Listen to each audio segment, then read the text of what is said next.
এই জন্যেই ইসলামী চিন্তাবিদ এবং জ্ঞানী মহল বলে যে কারো মানে যেন খাদ যেন না কাটা হয়।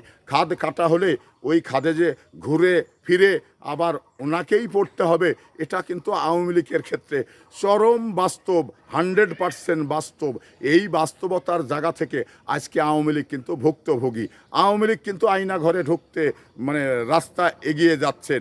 যেই আন্দোলন শুরু হবেন সেই কিন্তু আয়না ঘরে ঢুকবেন। কেন ঢুকবেন? কারণ এই আয়না ঘর কিন্তু আওয়ামী লীগই তৈরি করেছেন, এবং এই যে প্রশাসনকে ব্যবহার করে ক্ষমতায় থাকা, এটা কিন্তু আওয়ামী লীগই শিখিয়েছেন। তো এই মানে প্রশাসন দ্বারা আওয়ামী লীগ যে গুম হবে এটা নিশ্চিত, কারণ কোনো সন্দেহ নেই। তো এখানে আওয়ামী লীগকেই সিদ্ধান্ত নিতে হবে আসলেই আমি গুম হব নাকি আন্দোলন থেকে দূরে থাকব।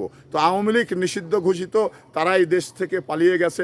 তারা যদি ভালো থাকতে চান তাহলে এই আন্দোলনে সামনের দিকে না এগোনোই আমার জন্য যথেষ্ট, মানে আমার ব্যক্তিগত জ্ঞানে যথেষ্ট ভালো হবে। কারণ তারা দীর্ঘ 16 বছর ক্ষমতায় থেকেছেন, তো আবারও ক্ষমতায় আসার জন্য আন্দোলন সংগ্রাম করছে। তে এই আওয়ামী লীগ কি বেহা?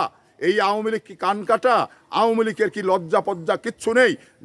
যে জিনিসটা আওয়ামী লীগ তৈরি করলেন, তো সেই জিনিসে মানে আন্দোলন করলে যে ঢুকতে হবে, এটা তো আওয়ামী লীগের জানা উচিত, এটা তো আওয়ামী লীগ মানে মনে করা উচিত। তো ওনারা কি মনে করছেন না? তো এই জন্যেই বলে যে আওয়ামী লীগ যারা করেন তারা মৃত্যুর সময় মানে ভালো কিছু নিয়ে মরতে পারেন না, অপবাদ নিয়েই মরেন কিন্তু, এবং শুকিয়ে ফেরাউনের মতো লাশ হওয়ার পরেই কিন্তু তারা মরেন। তো এই আওয়ামী লীগ আসলেই বাংলাদেশের জন্য বেহা।